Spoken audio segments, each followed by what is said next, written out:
नमस्कार दोस्तों। साथियों, जैसा कि आप सभी को पता है, हरियाणा में क्लर्कों की 42 दिनों से चल रही जो हड़ताल है वो ख़त्म हो गई है। लेकिन आगे की जो रणनीति है वो क्या होनी चाहिए, इसके बारे में कल हिसार कैग जिला कार्यकारिणी की मीटिंग थी, जिसमें क्लर्कों की आगे के आंदोलन की रणनीति के लिए 21 जो बातें हैं वो सुझाई गई थी, जो आगे राज्य कार्यकारिणी को भेजी जाएंगी। चलिए जानते हैं कौन कौन सी जो बातें हैं वो कही थी जिला कार्यकारिणी हिसार ने।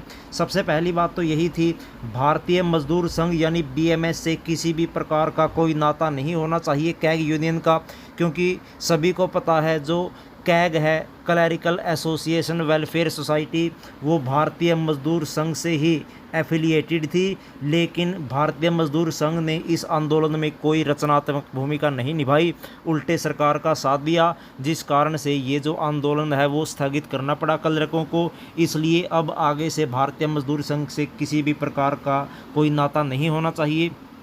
दूसरा जो सुझाव था, राज्य की जो भी कार्यकारिणी बनाई जाए उसमें राष्ट्रीय सेवक संघ से जुड़ा हुआ कोई भी कर्मचारी नहीं होना चाहिए, यानी जो आरएस है, राष्ट्रीय सेवक संघ है, उससे जुड़ा कोई भी आदमी नहीं होना चाहिए, क्योंकि वो भी बीजेपी का ही संगठन है।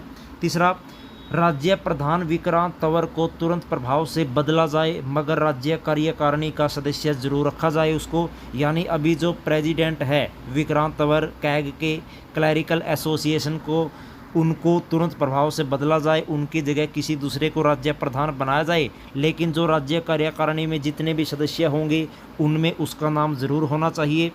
चौथा जो इम्पोर्टेंट बात या सुझाव दिया हिसार जिला कमेटी ने, राज्य टीम में 10 पदाधिकारियों की नियुक्ति की जाए। जब भी सरकार से कोई बातचीत हो 10 के 10 सदस्य एक साथ जाने चाहिए सरकार से बातचीत करने के लिए। उसके बाद आगामी आंदोलन के लिए जिन जिन संगठनों, खाप पंचायतों, गांव के सरपंचों या अन्य संगठनों से जो भी समर्थन प्राप्त हुआ है क्लैरिकल एसोसिएशन को, उसकी एक तालमेल कमेटी बनाई जाए और आगामी आंदोलन सभी संगठनों के साथ मिलकर लड़ा जाना चाहिए। छठा जो इम्पोर्टेंट सुझाव है, प्रत्येक ज़िले में सांकेतिक धरना ज़रूर लगाना चाहिए। 22 के 22 जो ज़िले हैं हरियाणा में, वहाँ पर सांकेतिक जो धरना है वो ज़रूर लगाया जाए, यानी बिल्कुल ही ख़त्म ना की जाए हड़ताल को, धरना लगातार चलते रहना चाहिए, ताकि सरकार को एहसास होता रहे कि क्लर्क जो आंदोलन है वो अभी भी चल रहा है। राज्य का कोई भी पदाधिकारी तब तक सरकार से बातचीत ना करे जब तक सरकार क्लर्कों को लिखित में ना बुलाए।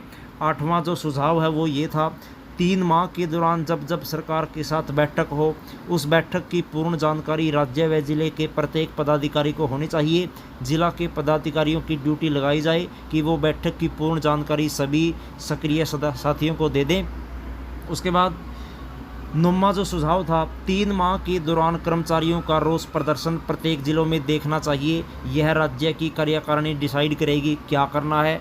उसके बाद 10वां जो पॉइंट है, बहुत ही इम्पोर्टेंट दोस्तों, जो सरकार ने धोखा दिया क्लर्कों को।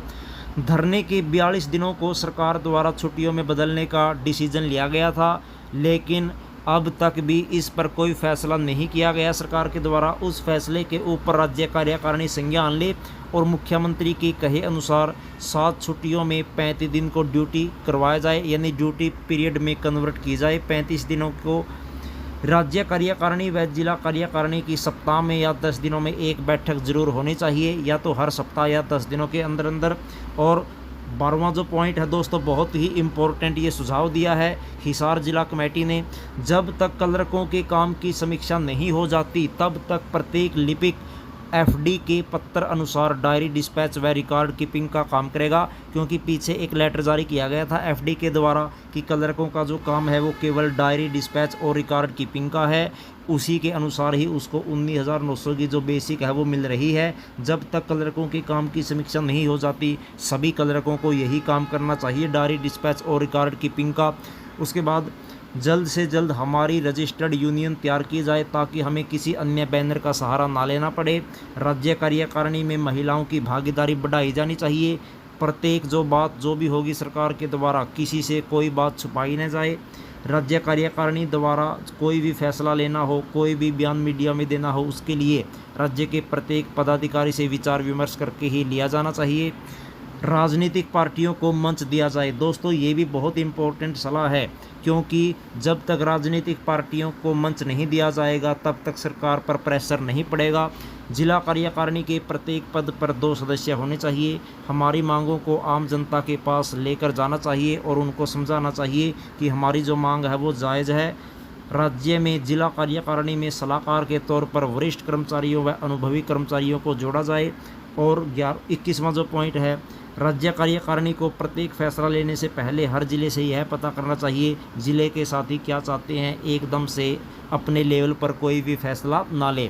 तो दोस्तों ये 21 ऐसे सुझाव हैं जो हिसार क्लैरिकल जिला कमेटी के द्वारा दिए गए थे कल जो मीटिंग हुई थी, और ये जो सारे के सारे सुझाव है वो राज्य की कार्यकारिणी के पास भेजे जाएंगे और आगे की जो रणनीति है उसको नया रूप दिया जाएगा। उम्मीद करते हैं आपको ये वीडियो पसंद आई होगी। मिलते हैं नई वीडियो में, तब तक जय हिंद।